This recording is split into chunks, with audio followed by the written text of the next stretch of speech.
ओम नमः शिवाय। हर हर महादेव। माता रानी के भक्तों को नवरात्रि के शुभारंभ की हार्दिक शुभकामनाएं। आज चैत माह के शुक्ल पक्ष की प्रतिपदा तिथि और रविवार है और नवरात्रि का पहला दिन है। नवरात्रि के पहले दिन माँ दुर्गा के शैलपुत्री स्वरूप की पूजा की जाती है। इसी तरह 9 दिनों तक दुर्गा माँ के अलग अलग 9 स्वरूपों की पूजा की जाती है। नवरात्रि के पहले दिन शुभ मुहूर्त में घट स्थापना की जाती है और उसके बाद रोजाना नियम से दुर्गा माता के 9 स्वरूपों की पूजा अर्चना करनी होती है।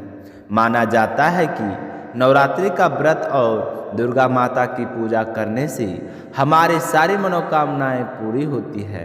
नवरात्रि के दिनों में दुर्गा सप्तशती का पाठ भी बहुत फलदायी बताया गया है। अगर आप सुनने की इच्छा रखते हैं तो इसी चैनल पर दुर्गा सप्तशती के अध्याय प्रस्तुत किए जाएंगे, तो माता रानी के भक्त एक बार अवश्य सुने। आप सभी की मंगल की कामना के साथ शुरू करते हैं आज की कथा। बोलिए गणेश जी महाराज की जय हो। एक बार की बात है, एक बुढ़िया गणेश जी भगवान की बहुत ही भक्ति किया करती थी। सुबह जल्दी उठती, स्नान करके पहले मंदिर जाती, गणेश जी को सिंदूर से तिलक करती और गुड़ का भोग लगाती। बड़े ही श्रद्धा भाव से गणेश जी के नामों का स्मरण किया करती थी। यह उसका नियम था, चाहे आंधी हो या तूफान, वह बुढ़िया गणेश जी के मंदिर जरूर जाती थी। ऐसा करते करते सालों बीत गए तो गणेश जी भगवान उस बुढ़िया की भक्ति से बहुत ही प्रसन्न हुए। तो एक दिन उसे सपने में दर्शन देकर कहने लगे कि बूढ़ी माई, मैं तुमसे बहुत ही खुश हूँ, तुम वरदान मांग के क्या मांगना चाहती है। तो बुढ़िया कहने लगी कि गणेश जी महाराज, आपने मुझे दर्शन दिए हैं, इससे अच्छा मेरे लिए क्या हो सकता है। मांगना तो मुझे कुछ नहीं आता है, मैं क्या मांगूं। इस तरह फिर बुढ़िया सोचने लगी तो गणेश जी महाराज कहने लगे कि बूढ़ी माई, परेशान मत हो, मैं कल फिर आपके सामने आ जाऊँगा। तब तक तुम आराम से सोच लेना कि तुम्हें वरदान में क्या मांगना है। वरदान में तुम्हें एक ही दूंगा। ऐसा कहकर गणेश जी भगवान अंतर ध्यान हो गए और उस बुढ़िया की आंखें खुल गई। आँख खुली तो सुबह हो चुकी थी। तो बुढ़िया सोचने लगी कि घर में अन्न और धन की नहीं है और मेरे कुल का दीपक भी नहीं है, मैं क्या मांगूं, मेरी तो समझ नहीं आता।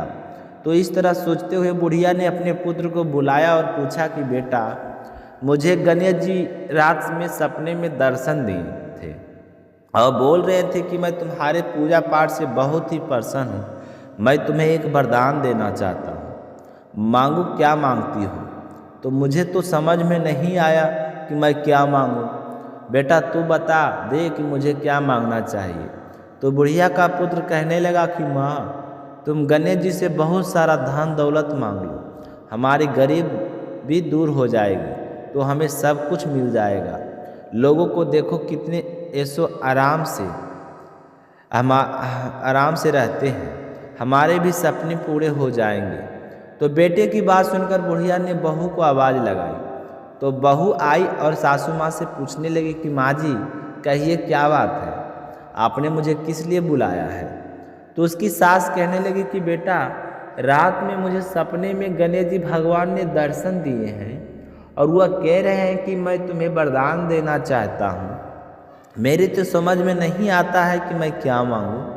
तो सासू की बात सुनकर बहू कहने लगी कि माँ जी, यह तो बहुत अच्छी बात है कि आप गणेश जी से पोता मांग लो। क्या आपका मन नहीं करता कि हमारे घर में भी नन्हे शिशु की किलकारी गूंजे, हमारा भी वंश बढ़े। तो बुढ़िया कहने लगी कि बेटा, तेरी बात तो सही है। अब बुढ़िया तो कसमें थी कि गणेश जी ने तो एक ही वरदान देना है, उसमें मैं क्या मांगूं। तो वह बुढ़िया सोचती सोचती पड़ोस में अपनी सहेली के पास गई और जाकर पूछने लगी कि बहन, तुम मुझे बता कि मैं क्या मांगूं। तो बूढ़ी माई की सारी बात सुनकर उसकी पड़ोसन कहने लगी कि बहन, तू तो अब थोड़े दिन जिएगी, तो तू क्यों धन मांगे और क्यों नाती मांगे। वह तेरे किस काम के। तो ऐसा कर, गणेश जी भगवान को कह देना कि बुढ़ापे तक मेरी आँखों की रोशनी बनी रहे।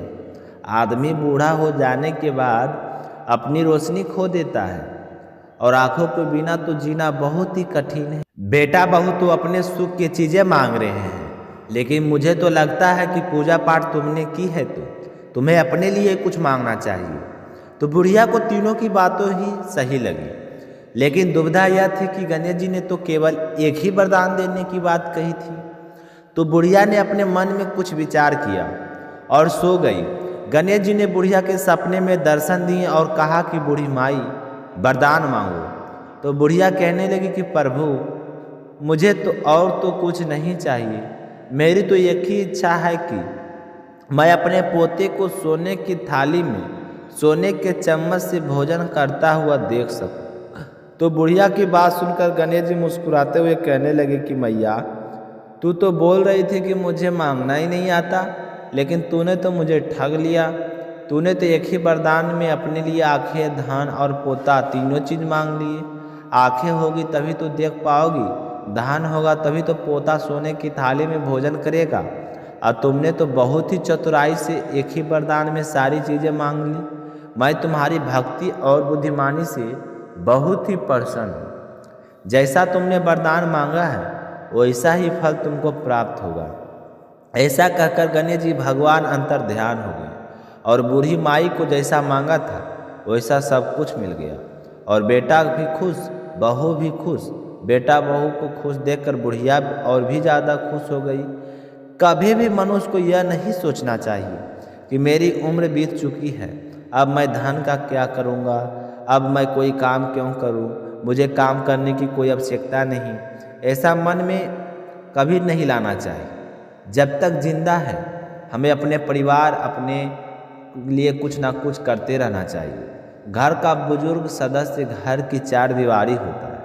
अब सोचो, बिना चार दीवारी घर का क्या हाल होता है। इसलिए ना तो कभी यह सोचना चाहिए कि मुझे अब कोई चीज़ की आवश्यकता नहीं है, और ना ही ऐसी शिक्षा कभी दूसरों को देनी चाहिए। अपने घर परिवार को प्रेम की डोरी से बांधकर रखना चाहिए। प्रेम से बोलिए गणेश जी भगवान की जय हो, बोलिए लक्ष्मी माता की जय हो, समस्त स्वरूप की जय हो। नवरात्रि का पहला दिन देवी माता के भक्त मनोकामना पूर्ति के लिए दुर्गा माता का आज से 9 दिन तक व्रत रखेंगे। तो व्रत रखें तो व्रत कथा जरूर सुनें। तो आज शीला भक्ति स्टोरी चैनल प्रस्तुत कर रहा है नवरात्रि व्रत में 9 दिन तक सुनी जाने वाली कथा। तो इस कथा को श्रद्धा भाव से सुनना और ज़्यादा से ज़्यादा शेयर करना, ताकि व्रत रखने वाले सारे माता रानी के भक्त इस कथा को सुन सके। रोजाना सुबह जल्दी उठकर नित्य कर्मों से निवृत्त होकर स्नान करें। घर में, मंदिर में या फिर माता रानी के मंदिर पर जाकर दुर्गा माँ का ध्यान करके इस कथा को सुनना चाहिए। 9 दिन व्रत रखकर इस कथा को सुनने से श्री जगदम्बा की कृपा से सारे विघ्न दूर हो जाते हैं तथा सुख समृद्धि की प्राप्ति होती है। बोलिए दुर्गा माता की जय हो। एक समय की बात है, गुरु बृहस्पति देव पितामह ब्रह्मा जी से बोले कि हे ब्रह्मश्रेष्ठ, चैत माह के कृष्ण पक्ष में और आश्विन के शुक्ल पक्ष नवरात्रि का व्रत और उत्सव क्यों मनाया जाता है? इस व्रत का क्या फल है? इसे किस प्रकार से करना चाहिए? पहले के समय इस व्रत को किसने किया है? मुझे विस्तार पूर्वक बताइए। गुरु बृहस्पति का ऐसा प्रश्न सुनकर पितामह ब्रह्मा जी ने कहा कि हे बृहस्पति देव, प्राणियों के हित की इच्छा से तुमने बहुत ही अच्छा प्रश्न किया है। जो मनुष्य मनोरथ पूर्ण करने वाली दुर्गा, महादेव, सूर्य और नारायण का ध्यान करते हैं, वे मनुष्य धन आए। यह नवरात्रि व्रत संपूर्ण कामनाओं को पूर्ण करने वाला है। इसके करने से पुत्र रत्न की कामना करने वाले को पुत्र, धन की लालसा रखने वाले को धन, विद्या की चाहने वाले को विद्या का, सुख की इच्छा करने वाले को सुख मिलता है। इस व्रत को करने से रोगी मनुष्य को रोग दूर हो जाता है। मनुष्य की संपूर्ण विपत्तियां दूर होकर घर में सुख समृद्धि का वास होता है। बांझ को पुत्र की प्राप्ति होती है। समस्त पापों से छुटकारा मिल जाता है, मन का मनोरथ सिद्ध हो जाता है।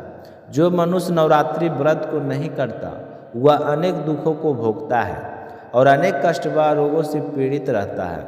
अज्ञानता को प्राप्त होता है, उसकी संतान नहीं होती है, वह धन धान से रहित होता है, भूख और प्यास से व्याकुल हुआ घूमता फिरता है तथा संज्ञाहीन हो जाता है। जो सुहागन महिला इस व्रत को नहीं करती वह पति सुख से वंचित होकर नाना प्रकार के दुखों को भोगती है। यदि व्रत करने वाला मनुष्य सारे दिन का उपवास ना भी कर सके तो एक समय भोजन करे। 10 दिन बांधवों सहित नवरात्रि की व्रत कथा अवश्य सुने। हे बृहस्पति देव, जिसने पहले इस कथा के इस महाव्रत को किया था वह कथा आज मैं तुम्हें सुनाता हूँ, तुम ध्यान पूर्वक सुनो। इस प्रकार पितामह ब्रह्मा जी का वचन सुनकर गुरु बृहस्पति जी बोले कि हे ब्राह्मण, मनुष्यों को कल्याण करने वाले इस व्रत के इतिहास को मेरे लिए तुम कहो, मैं बहुत ही ध्यान लगाकर सुनूंगा। आज मैं आपकी शरण में आया हूँ, आप मुझे पर कृपा करो। तो पितामह ब्रह्मा जी कहने लगे कि प्राचीन काल में मनोहर नगर में पीट नाम का एक अनाथ ब्राह्मण था। वह भगवती दुर्गा का भगत था। उसके संपूर्ण सद्गुणों से युक्त सुमति नाम की एक कन्या थी। वह कन्या बहुत ही सुंदर थी। वह अपने पिता के घर में बालकाल में अपनी सहेलियों के साथ क्रीड़ा करती हुई इस प्रकार बढ़ने लगी जैसे शुक्ल पक्ष में चंद्रमा की कलाएँ बढ़ती है। उसका पिताजी प्रतिदिन जब दुर्गा माँ की पूजा करके हवन करता था तो वह लड़की अपने पिताजी के साथ वहाँ पर रोजाना उपस्थित रहती थी। तो एक दिन सुमति अपनी सखियों के साथ खेल रही थी और खेलस में उसकी भगवती के पूजन का ध्यान नहीं आया तो वह पूजा में आना भूल गई। तो उसका पिताजी अपनी पुत्री को नया आया देखकर बहुत ही क्रोधित हुआ और अपनी पुत्री से कहने लगी कि अरे दुष्ट पुत्री, आज तूने भगवती का पूजन नहीं किया, मैं तुमसे बहुत ही नाराज हूँ। मैं किसी कुष्ठ या रोगी दरिद्र मनुष्य के साथ तेरा विवाह करूँगा। तो पिता का ऐसा वचन सुनकर सुमति को बड़ा ही दुख हुआ। वह अपने पिताजी से कहने लगी कि हे पिताजी, मैं तो आपकी कन्या हूँ, सब तरह के आपके अधीन हूँ, जैसी आपकी इच्छा हो आप वैसा ही कीजिए। राजा से पुष्टि से दरिद्र से अथवा जिसके साथ तुम्हारा मन हो सके उसके साथ मेरा विवाह कर दीजिए, पर होगा वही जो मेरे भाग्य में लिखा है। मेरा तो अटल विश्वास है कि जो जैसा कर्म करता है कर्मों के अनुसार वैसा ही उसको फल प्राप्त होता है, क्योंकि कर्म करना मनुष्य के अधीन है पर फल देना ईश्वर के अधीन है। तो इस तरह की बातें सुनकर अग्नि में घी डालें तो वह भड़क उठती। उसी प्रकार उस कन्या के निर्भयता से कहे हुए वचन सुनकर उसका पिताजी क्रोधित हो गया और अपनी कन्या का विवाह एक कुष्ठी व्यक्ति के साथ कर दिया और अत्यंत क्रोधित होकर पुत्री से कहने लगा कि अरे ओ पुत्री, तुम अपने कर्म का फल भोगो, मैं भी तो देखता हूँ कि भाग्य के भरोसे रहकर तुम क्या करती हो और क्या खाती हो। तो पिताजी के ऐसे कटु वचन को सुनकर सुमति मन में विचार करने लगी, मैं बड़ी दुर्भागिन हूँ जिसे ऐसा पति मिला है। इस तरह वह अपने दुख का विचार करती हुई अपने पति के साथ वन में चली गई और डरावने उषायुक्त उसे निर्जन वन में उन्होंने वहाँ रात बड़े ही कष्ट से व्यतीत की। उस गरीब बालिका की ऐसी दशा देखकर देवी भगवती उसके पूर्व जन्म के पुण्य प्रभाव से प्रकट होकर सुमति से कहने लगे कि हे दीन ब्राह्मणी, मैं तुम पर बहुत ही प्रसन्न हूँ, तुम जो चाहो वरदान मांग सकती हो। तो भगवती दुर्गा का यह वचन सुनकर सुमति कहने लगे कि आप कौन हैं और मुझसे प्रसन्न क्यों हैं। तो सुमति का ऐसा वचन सुनकर देवी ने कहा कि मैं आदि शक्ति भगवती हूँ, मैं ही प्रिय ब्रह्मा विद्या व सरस्वती हूँ। प्रसन्न होने पर प्राणियों का दुख दूर करके उनका सुख प्रदान करती हूँ। हे सुमति, मैं तुझ पर तेरे पूर्व जन्म के पुण्य प्रभाव से बहुत ही प्रसन्न हूँ। मैं तुम्हें तुम्हारे पूर्व जन्म का वृत्तांत सुनाती हूँ। तुम अपने पहले के जन्म में एक भील की पत्नी थी, अति पतिव्रता थी। एक दिन की बात है, तेरे पति निषाद ने चोरी करने का कारण तुम दोनों को सिपाही ने पकड़ लिया और ले जाकर जलखाने में डाल दिया। अब तुझे और तेरे पति को भोजन नहीं दिया, ना ही पीने के लिए पानी दिया। उन दिनों में नवरात्रि चल रहे थे। 9 दिन तक तुम और तुम्हारे पति ना तो भोजन किया और ना ही जल ग्रहण किया। इस तरह तुमसे अनजाने में 9 दिन तक नवरात्रि के व्रत हो गए। तो हे सुमति, मैं उन व्रतों से प्रसन्न होकर तुम्हारे सामने तुझे वरदान देने के लिए प्रकट हुई हूँ। जो तुम चाहो वह वरदान मांग सकती हो। तो इस प्रकार माँ दुर्गा के वचन सुनकर सुमति कहने लगी कि आप मुझ पर प्रसन्न हैं तो हे माँ, मैं आपको बार बार प्रणाम करती हूँ। कृपया करके मेरे पति को कोढ़ी से दूर कर दो। तो देवी ने कहा कि उन 9 दिनों में जो तुमने व्रत किया था, एक दिन के व्रत का पुण्य फल अपने पति को दे दो, जिसका उसका कूढ़ दूर हो जाएगा। उसका पुण्य प्रभाव से तेरा पति कोढ़ी से मुक्त हो जाएगा। तो देवी भगवती की बात सुनकर सुमति ने एक दिन का पुण्य फल अपने पति को अर्पण कर दिया। तो ऐसा करते उसका पति कोढ़ी रोग से मुक्त हो गया और अति सुंदर और कार्तिवान हो गया। सुमति अपने पति की मनोहर देह को देखकर देवी की स्तुति करने लगी कि हे दुर्गे, आप तो दुर्गति को दूर करने वाली, तीनों लोगों को संताप करने वाली, समस्त दुखों को नाश करने वाली, रोगी मनुष्य को निरोग करने वाली, अगर प्रसन्न हो जाओ तो मनोवांछित वरदान देने वाली, दुष्टों को नाश करने वाली, जगत की माता हो। हे अम्बे, मुझ पर निरपराध अबला को मेरे पति ने कुदृष्टि मनुष्य के साथ विवाह करके घर से निकाल दिया है। पिता के निकाले जाने पर मैं तो बड़ी ही दुखी होकर इस निर्जन वन में बिछड़ रही हूँ। अपने इस विपदा से उद्धार किया है। हे देवी, मैं आपको बारंबार प्रणाम करती हूँ, आप मेरी रक्षा कीजिए। तो सुमति के मुँह से ऐसी स्तुति सुनकर देवी बहुत ही प्रसन्न हुई और उससे कहने लगी कि हे सुमति, तेरे उदायक नामक अति बुद्धिमान, धनवान, कीर्तिवान और जितेंद्रिय पुत्र होगा। ऐसा वरदान देकर देवी सुमति से फिर कहने लगी कि सुमति, तेरी अगर कोई और इच्छा हो तो वरदान मांग लो। तो भगवती दुर्गा का ऐसा वचन सुनकर सुमति कहने लगी कि हे माँ, अगर आप मुझ पर प्रसन्न हैं तो कृपया करके नवरात्रि व्रत विधि बताओ और उसके फल के बारे में विस्तार से बताओ। तो इस प्रकार सुमति के वचन सुनकर माँ दुर्गा ने कहा कि हे बेटी, मैं तुम्हें संपूर्ण पापों को दूर करने वाले नवरात्रि व्रत की विधि बतलाती हूँ, जिसको सुनने से मोक्ष की प्राप्ति होती है। आश्विन माह के शुक्ल पक्ष की प्रतिपदा तिथि से लेकर 9 दिन तक विधि पूर्वक व्रत करना, आदि दिन भर व्रत ना कर सके तो एक समय भोजन करना, विद्वान ब्राह्मणों से पूछकर घट स्थापन करना, वाटिका बनवाकर प्रतिदिन उसे जल से सींचना, महाकाली, महालक्ष्मी, महासरस्वती देवी की मूर्तियां स्थापित करके उसकी नित्य विधि सहित पूजा करना और पुष्पों से विधि पूर्वक अर्घ देना। बिंजौरों को फल का अर्घ देने से रूप की प्राप्ति होती है। जायफल से अर्घ देने से कीर्ति की प्राप्ति होती है। दाग से अर्घ देने से कार्य सिद्धि की प्राप्ति होती है। आंवले से अर्घ देने से सुख की प्राप्ति और केले से अर्घ देने से आभूषण की प्राप्ति होती है। इस प्रकार पुष्पों व फलों से अर्घ देकर व्रत समाप्त होने पर 9 दिन यथा विधि हवन करें। खांड, घी, गेहूँ, शहद, जौ, तिल, बेल, नारियल, दाग और कदम आदि से हवन करें। गेहूँ से होम करने वाले लक्ष्मी की प्राप्ति होती है। खीर एवं चंपा के पुष्पों से धन और बेल पत्तों से तेज व सुख की प्राप्ति होती है। आंवले से कीर्ति की और केले से पुत्र की, कमल से राज समान की और दाखों से संपदा की प्राप्ति होती है। खांड, घी, नारियल, शहद, जौ, तेल तथा फलों से हवन करने से मनोवांछित वस्तु की प्राप्ति होती है।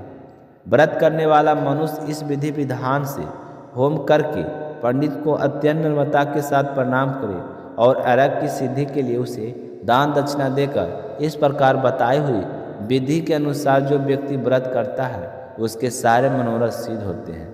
इसमें तनिक भी संदेह नहीं है। इन 9 दिनों में जो कुछ दान दिया जाता है उसका करोड़ों गुना फल मिलता है। इस नवरात्रि व्रत के करने से अश्वमेध यज्ञ के फल प्राप्त होता है। हे बेटी, इस संपूर्ण कामनाओं को पूर्ण करने वाले उत्तम व्रत के तीर्थ, मंदिर अथवा घर में विधि के अनुसार करना चाहिए।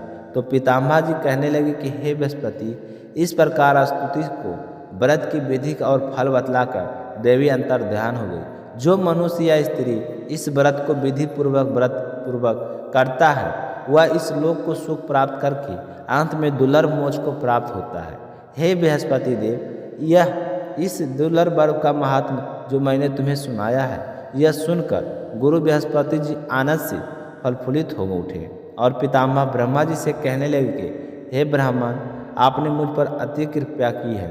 जो इस नवरात्रि का महात्म्य सुनता है तो पितामह कहने लगे कि यह देवी भगवती शक्ति संपूर्ण लोगों को पालन करने वाली इस महादेवी के प्रभाव को कौन जान सकता है। बोलिए देवी भगवती की जय हो, माता दुर्गा की जय हो, सभी भक्तों की जय हो। तो आप सभी शीला भक्ति स्टोरी चैनल को सब्सक्राइब जरूर करें। अगर कहानी कहने में, कहानी सुनाने में को हमें कुछ गलती हुई है तो आप सभी से छोटा सा निवेदन है कि हमें माफ़ करें। आगे की कथा में हम आपको सुधार से कथा सुनाने की कष्ट करेंगे।